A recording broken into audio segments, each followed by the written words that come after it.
Well, here he is, Lights, Camera, Jackson, going behind the screens, and we will be talking about Spider-Man Homecoming, which are pretty big projection totals for this film. Holy cow, yes. Hi, guys. Yeah, they're looking at 110 to 120 million. I'm thinking even higher based on the crowd last night. 140 million for Spider-Man this weekend. Holy cow. So you saw it last night. I did. And here's the thing. As much as so many people have said online they love this movie, I just thought it was extremely straightforward. There's only one real surprise in the entire 2 hours and 15 minutes. I thought the humor was cutesy. I liked Michael Keaton. He's great as the Vulture, the villain, and his alter ego, his human counterpart, and I say it that way for a specific reason. But yeah, I don't know if we really needed this. Tom Holland is 21 years old. He's playing a 15-year-old. So, yeah, I didn't believe a lot of the movie. Yeah, they go even farther back. They wanted to get a much younger feel out of the Peter Parker story this time around. Obviously, this is the third version of Spider-Man in my lifetime after the Tobey Maguire films and the Andrew Garfield films. In the Andrew Garfield movies, he was 17, I believe, in the first one. Okay. So they wanted to go younger. He's a sophomore. He has a crush on a senior girl here, and they wanted to give that high school vibe. But I thought some of the feel of that high school vibe wasn't very authentic, and some of it really didn't make a lot of sense. So how do you, so the movie's going to do well. Rotten Tomatoes gives it a 92 score. Like, critics are raving about it. Like, if you had to give it a letter grade, what would you give it? Boy, I'm going to do my review later today, but it's in the C range because I just didn't find it that exciting. I don't think the special effects are outstanding.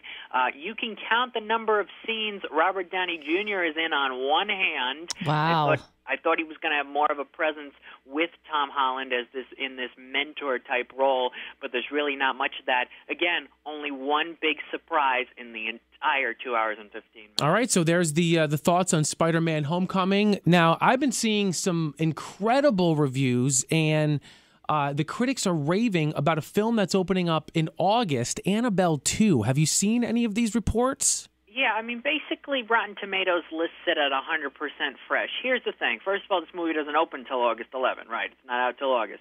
Second of all, only 10 reviews have been published.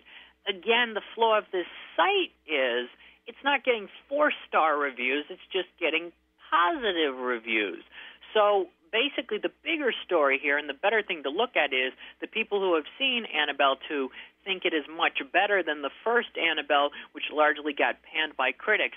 But that 100% on Rotten Tomatoes, again, just from 10 people, is going to go down highly likely once more reviews start coming out closer to the film's release. Despicable Me 3 started out at 100 after about 5 or 7 reviews.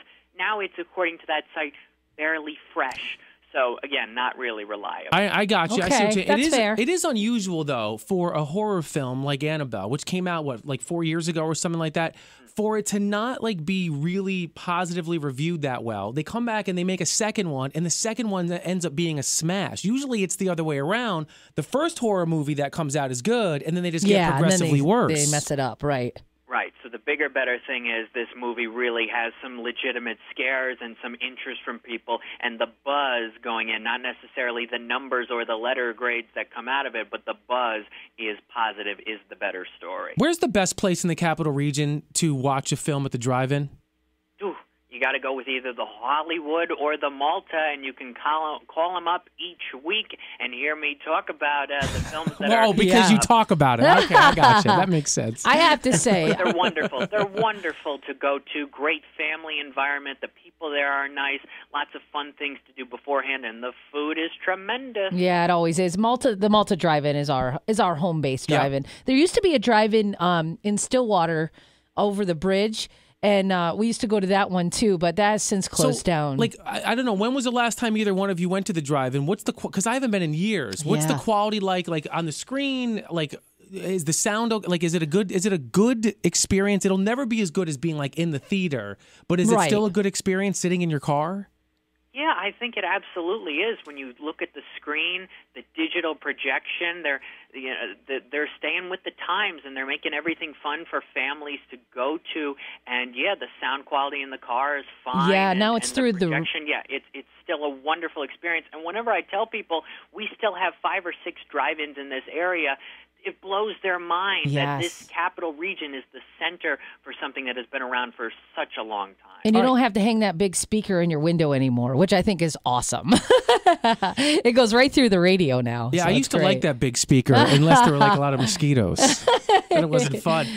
Quickly, with Lights, Camera, Jackson, as we continue behind the screens, did you want to preview some of next Thursday's primetime Emmy nominations? Yes, here are some shows and performances I hope get nominated for the 69th Annual Primetime Emmys. Next Thursday, the nominees come out. Designated Survivor. It's the ABC show with Kiefer Sutherland that is really entertaining. Also, Genius, the mini-series on Albert Einstein. Great News, which is a comedy on NBC. The Wizard of Lies, which was that HBO Bernie Madoff movie with Robert De Niro and Michelle Pfeiffer. And a Nickelodeon holiday special that could get some animation love is Albert, which I thought was really sweet. So these nominees, when they come out next Thursday, then they're going to have to wait more than 2 months because the Emmys are not until September 17th. Oh, okay. Excellent stuff. If people want more from you, Jackson, how can they do that? My Spider-Man review will be up later on today. YouTube.com/LightsCameraJackson, Twitter at LCJ Reviews, and at lights-camera-jackson.com. You're the best, brother. Have a great weekend. We'll talk to you next Friday. Thanks. Yeah, with Planet of the Apes next Friday. Thank you guys very much.